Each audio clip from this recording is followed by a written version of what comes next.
আজ আমরা পড়ব কাজী নজরুল ইসলামের প্রকাশিত প্রথম রচনাবলী। তার প্রকাশিত প্রথম রচনা বা গল্প বাউন্ডুলের আত্মকাহিনী। এটি 1919 সালে প্রকাশিত হয় সওগাত পত্রিকায়। এবং তার প্রথম কবিতা মুক্তি, এটিও 1919 সালে প্রকাশিত হয়। কোন পত্রিকায়? বঙ্গীয় মুসলিম সাহিত্য পত্রিকায়। এবং তার প্রথম প্রকাশিত কাব্যগ্রন্থ অগ্নিবীণা 1922। আমরা জানি এই অগ্নিবীণা থেকে প্রতি বছর প্রতিযোগিতামূলক পরীক্ষাগুলোতে একটা না একটা কোশ্চিন আমরা কমন পেয়ে থাকি। এই অগ্নিবীণা কাব্যটি কত সালে প্রকাশিত হয়? 1922 সালে সাপ্তাহিক বিজলি পত্রিকায়। আর এটি তিনি উৎসর্গ করেন কাকে? এটি তিনি উৎসর্গ করেন বিপ্লবী বারীন্দ্র কুমার ঘোষকে।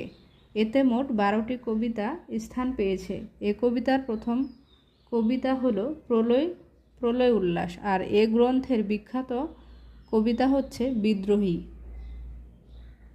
এই বিদ্রোহী কবিতাটি ভারতীয় উপমহাদেশের তৎকালীন অসহযোগ আন্দোলনের প্রেক্ষাপটে তিনি রচনা করেছিলেন।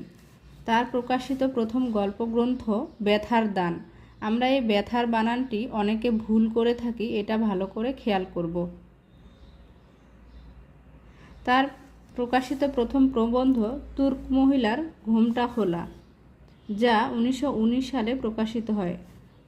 তার প্রথম প্রবন্ধ গ্রন্থ যুগবাণী, যা 1922 সালে প্রকাশিত হয়।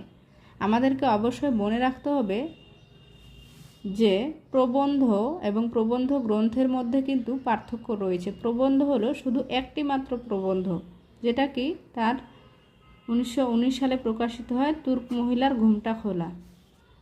কিন্তু যখন বলবে প্রবন্ধ গ্রন্থ, মানে অনেকগুলো প্রবন্ধের সমষ্টি, সেটি হচ্ছে যুগবাণী। এবং তার প্রকাশিত প্রথম নাটক ঝিলিমিলি, যা 1930 সালে প্রকাশিত হয়।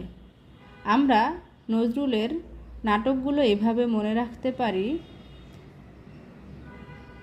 আলেয়া ও ঝিলিমিলি,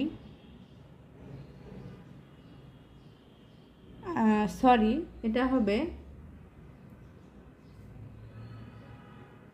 আলেয়া ও মধুমালা ঝিলিমিলি শাড়ি পরে পুতুলের বিয়ে খেতে গেল। তার প্রকাশিত প্রথম উপন্যাস বাঁধনহারা, যেটি 1927 সালে প্রকাশিত হয়।